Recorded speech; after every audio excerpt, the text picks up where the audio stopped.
something new is happening, and that's the exciting part of being alive, is to have those new things happen and not have it be the same every day. So here we are at Summer Camp Music Festival with Vinnie, Jim, and Chuck of Moe here at the Moonshine stage. Beautiful weekend. The tradition of summer camp is strong. What's the good word, Mo? No tornadoes. Nice weather. Yeah, we kind of lucked out. There's been a lot of crazy weather, so yeah, fingers crossed. The rest of the weekend's gonna be awesome. We got the sunshine, the starshine, the moonshine, and no tornadoes, no problems. That's right. Heck yeah, smooth sailing. But as far as jamming on stage, not always smooth sailing. And the bands that think it is, not taking big risks, they're not going too far. My question for the Mo here is, when it comes to making music on stage, especially as a jam band, what do you feel is the importance of taking risks on stage? Start with you, Chuck. That's a very good question. I'm gonna start by saying that's a very good question. It is. There are times actually that we play it safe, but there are a lot of things that we do where we don't. It's not set in stone. We don't really talk about how we're going to accomplish something, and it is at those times when the whole band is listening to each other and there's not a set plan, and we have to get from point A to point B, and really just everybody has to listen and create something new in the moment. And those are the risky moments, but those are also the really kind of satisfying moments, and they can be some of the most exciting moments because of that risk and because of the reward that you get out of that. And a lot of bands, you can hear the music might sound a little bit more honest in those times, rather than kind of rote, like they're doing the same thing they always do. So yeah, it definitely is risky, and there's a lot of peril involved in not having like a really solid game plan when it comes to creating something new. But yeah, that is where the magic lies, and a lot of our audience luckily is on board with that, and yeah, they want to be a part of it just as much as we do. Absolutely. Anything to add? You take a risk every time you go on stage. I mean, honestly, anything can happen. You can have equipment problems, you can have memory lapses, you can have just anything, crazy fans, whatever it is. So you can't take everything that's going to happen into account. You just have to get up and play and listen and not step on anybody's toes, basically. Agreed. And that risk-reward thing Chuck was talking about, I mean, without the risks, you don't get the reward. So, and we do tend to take quite a few risks in that we have a lot of improvisation throughout the night. So anytime you're doing that, you're risking, especially with the way we write a set list and that we don't actually talk about it. It's other than here's point A, we're going to get to point Z on the other side. You know, there's a lot of bands, even the improv bands, that are still composing sort of on the fly. Like, you'll see someone go up to a microphone and say they're going to change keys, or counting off a different time signature to get another tune. We don't. We do it all by ear, and we do it all by communication and conversation on stage. So as sometimes we don't get necessarily as smooth through some of that stuff, we're actually completely communicating via conversation and listening more so, and less from any sort of conducted thing. Heck yeah. And so one thing I'm really picking up from all three of those answers is that the main thing in improvising is listening as you create. And so for me, I'm learning the guitar. I've really just started grazing the surface and seeing improv happen on stage. One thing that just is totally so intriguing and interesting to me is you're up there, you're actively creating, you're actively playing something, but you say the magic lies in listening. I'm curious how that dynamic works as an artist, and where you find that balance between like creating and playing actively, but then listening and kind of letting it happen. Music is a lot like language and having a conversation, and everybody knows this. Like if you hang out, like say you're hanging out with your buddies, and one of your friends tells the same stupid joke every time. After a while, you get bored with it. You know, you've come to expect certain things, but it's those moments where you're being present and just reacting to what's happening, and maybe finding something new.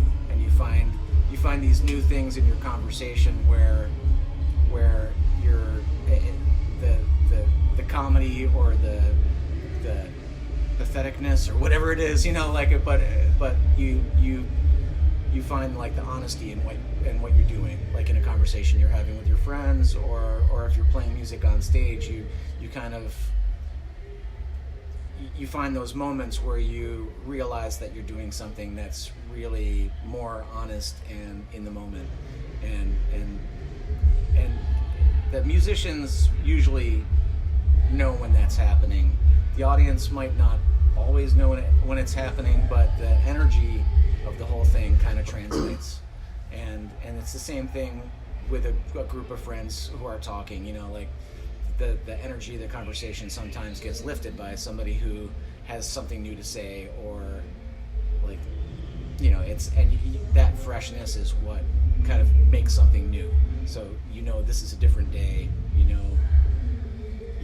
like something new is happening, and that's the exciting part of being alive, is to have those new things happen and not have it be the same every day.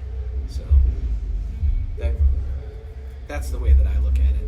Wow, that's an excellent answer. Same thing, like conversation-wise. You and I are having a conversation right now.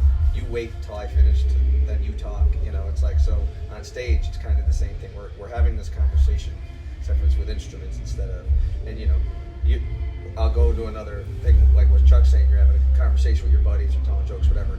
You have that one annoying buddy that's trying to talk over everybody all the time, and it's like someone's halfway through something and they're saying it. Yeah, it not only crushes the vibe, it messes up the conversation, right? So if you are like that on stage, it's the same thing. So you're kind of all communicating together and trying to talk with each other, not talk over each other, not and you're just listening. So if someone has something to say, you're going to listen to what he has to say, and then you're going to answer with something, or you're going to just add to that conversation somehow or another. And sometimes we're busting each other's balls musically. Yes, exactly. Happens musically just as much as it does, language-wise. It's quite interesting though. Like you say, speaking to each other, busting each other's balls musically, you basically can do so without lyrics. Mm-hmm. Yeah, and that's incredible. Like these are sounds, not words. Yeah. What's to be said about that? It's universal too. Music's a language. It's not. You don't need words to have a language. Language pre-exists words.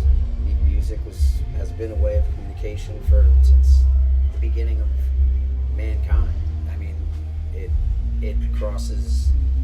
It is a language everyone understands. I was just going to say the same thing. It crosses borders. It's universal. It's absolutely universal. So we have friends in Japan that we've been known for years from touring over there and stuff, and they have a band that would play with us, and there's musicians in the band that would play with us, and we would play, we'd sit in with their band as well, and we can't converse with them. Like, they try a lot harder. We don't know a lick of Japanese. They know a few English words. You get us all up on stage, and but then you get us on stage, and the communication is like, we're all right on the same page, and we can talk to each other. It's amazing. They have the one guitar player that he would just come up on stage and he would just freaking wail, and we're like, oh yeah, now we're speaking the same language.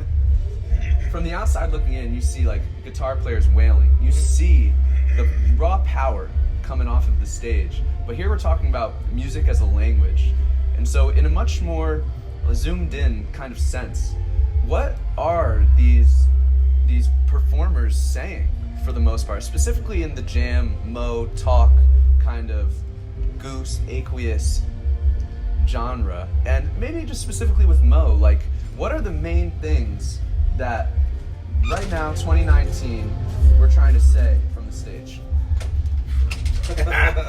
Musically, just being at a festival, that there's a lot of just togetherness and understanding, like, and joy. Some things that you don't get on the news every day, or you know, A lot of positivity for sure. Yeah, a lot yeah. of positivity, I would say. That's where I mean I don't think musically you can know what, you know, if I'm playing over something, if I'm taking a lead or a solo or whatever it is, it's just what's in my head. I don't even necessarily know what, it just comes out. Yep. It's just a feeling. Yeah. Yeah. So you couldn't even put it into. Words, no. No. and it can be like frustration, Yeah. anger, Yeah. What you're whatever's- feeling at the time, kind of, you know. and you know, everybody, especially at a show or at a festival, everybody's kind of blowing off steam, but in kind of a positive way, Yeah. hopefully. There's a catharsis to it. Yeah. Yeah. Yeah, absolutely a catharsis. It's like, for me, I'm a journalist, and so I'm having here to write about this music, but what I feel is it's truly a feeling coming out of the musicians. And the best Absolutely. musicians, that's what they're doing. Absolutely. They're taking their instrument and throwing feeling through it. And so someone who uses words, I totally feel like words don't do any justice to a feeling, and it's almost like music's that there's a feeling, and then there's language, like word language, and music is even pre-verbal. So if you look Oh, at yeah. us, you know, this festival this weekend, I don't know how many bands. Let's say there's 120, just to give it a round number, and it's probably something around there, right? And there's 10,000 people here. There's probably not that many people that leave here angry about anything, right? You know, so all these different bands, as much as we're playing different kinds of music, different styles, saying different things, it all is pretty much going positive. It's making these people happy. That's why they come here, and they come Unless here they for leave this. in cuffs. Well, yeah, well, there's that. Well, there's that. But they already have something, else going on. So. But, so it's like, I think not only are we saying something, the crowd is saying something back and feeling something, so it's all like, it's all very reciprocal. And no matter what band it is, what style, whatever, we're all trying to say the same thing, or at least project the feeling onto people, so they're happy, everybody's positive, and they all leave here and they keep coming back year after year. So obviously, whatever the conversation or the feeling is, or what we're saying, is effective. It's so interesting though, like we talk, the words thrown around, and I mean, these are thrown around by everyone. Good vibes, you leave feeling good, you leave feeling happy. But, when you're looking into the eye of a guitarist just furiously ripping through a solo, that's not good vibes. Like, it's fury. And it's revolution. It's revolting against what? I guess it's unique to the performer. Yeah. Well, it's also it's unique to the listener. It's how you're going to that's true. interpret it. You Right. can't. Right. You look at poetry. If you ever studied it in high school or college, and The Road Not Taken by Robert Frost, and everyone's like, "What does this poem mean?" You can have a room full of 20 people and get 15 different answers as to what it means to them. Well, it's the same thing here. If you're standing out watching someone play, the person next to you could be watching the same person and get a completely different interpretation of what is actually happening, how it affects them, how it makes them feel, and it's filtered through you. It's filtered through your experiences in life, whatever happened to you that day, what you ate for dinner, whatever it might be. That's how it's going to come across. Yeah, and it's the same thing Funky. playing. When you're playing, you're just interpreting something that's coming through you. It's not. There's very little complete conscious effort to select each individual note and try to arrange it in this whole thing when you're doing it live. You're just kind of interpreting a moment. Yeah, you're like a conduit. Yeah, I love that word, conduit. Also, you can ask somebody at the end of it, so as a fan, you go up to, you meet some favorite musician of yours right after a show, and you say, "Man, that was an amazing thing, what were you thinking, or what were you feeling, or I thought this was that," right? And then he goes, "I was thinking about, I forgot to feed my cat before I left for the freaking show," right? And you're like, "What?" Right? So again, your interpretation of what's happening compared to the person that's saying it, or the guy next to you, or any of that stuff, is, like Jim says, it's just open to, you know, where you're at in your head, what's going on around you. And What's the famous quote? Like talking about art is like dancing about architecture. Something like that. So like you can't explain it, and it's different to everyone, and that's the beauty of art or creating art, is that if you're doing it right, like you're hopefully not thinking about it too much, and it's just pure expression if you're lucky. Needs no explanation. And if you hopefully you can get that like 25% of the time on stage as a musician, and hopefully you get it like 100% of the time as an audience member. Like you walk away from it with something, and two people talking about it are gonna definitely have different things to say. So it's clear that Mo it's a conduit on stage. Jam bands themselves are basically their windows, feelings coming through, and the listeners are on the other side, and it's a back and forth. But I guess the next question would be like, so we have a conduit, a window.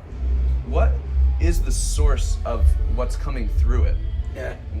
Where are you listening from as you're putting out through the other side of this window?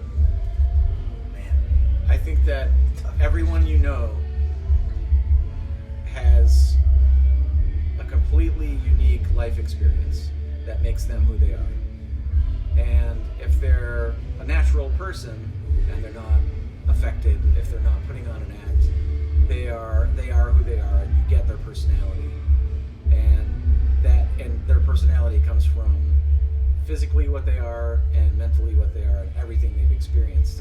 And good musicians, I think, all of that experience hopefully gets expressed in an unconscious way where you just kind of let it go, rather than saying, I'm going to play like a, diminished or whatever. You hopefully you learn all the nuts and bolts, and then you just go out and play, and it's more about what you want out of the music, or what you feel like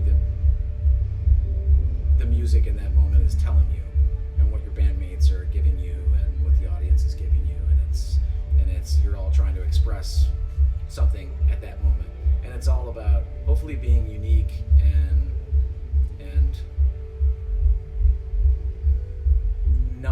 not thinking too hard about it, And staying honest. Yeah.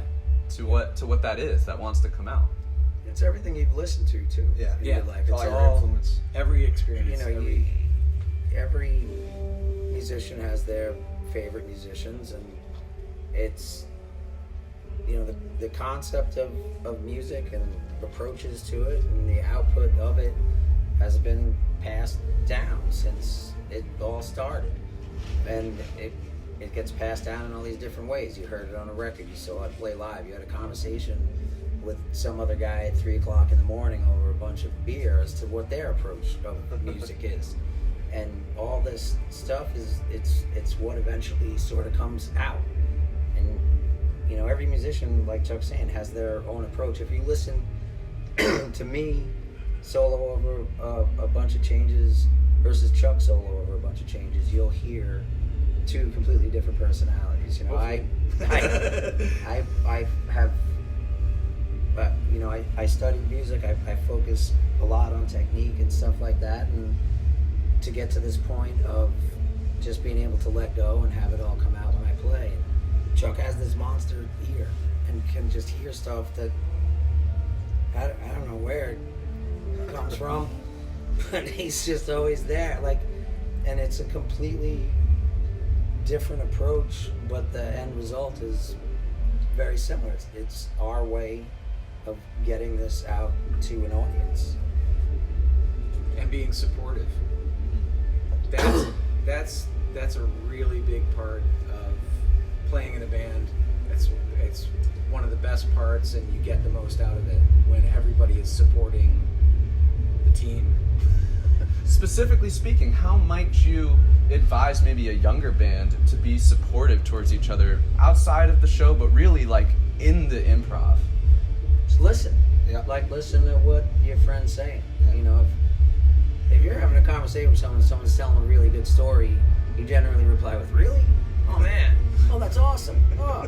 And you Tell keep me going. more. Yeah, exactly. Like keep going. Tell them this is a great story. Keep I going. find this And amusing. it's kind of the same thing. You hear where they're going, so you go along with them. You hold them up. If they're accenting things, you try to catch them and punch what they want to punch. You get out. You help be heard what they want to be heard. You help hide what they don't want to be heard. And it's just listening. It's really, that's the biggest thing you can do. But when it comes down to it, having something awesome going on, that it's maybe not you doing it, but it's next to you, to be able to put that up and support that, it takes quite a bit of putting yourself aside, of not having your ego get in the way. And that's being, we're all humans. Yep. Human nature, that's not necessarily so easy. Right. And there's not a lot of really great improv bands that you can see. So I guess closing out, maybe to give some of our younger listeners a little bit of background on Mo, how did this whole, amazing culture of supporting each other, of allowing each other to really fully express this true honesty, how, just maybe not like a full timeline, but what comes into your mind as the pivotal things that really brought this group together? We've done literally everything together. Like, we've been together for 30 years.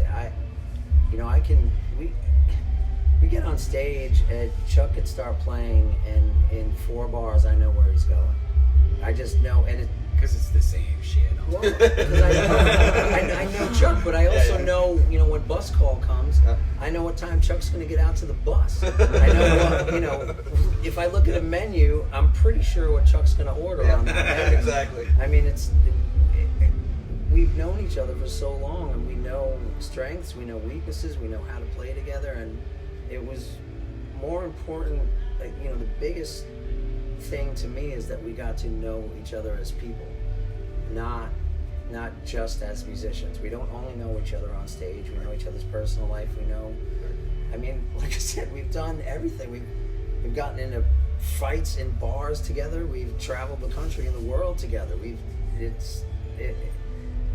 There's very little questions with us anymore.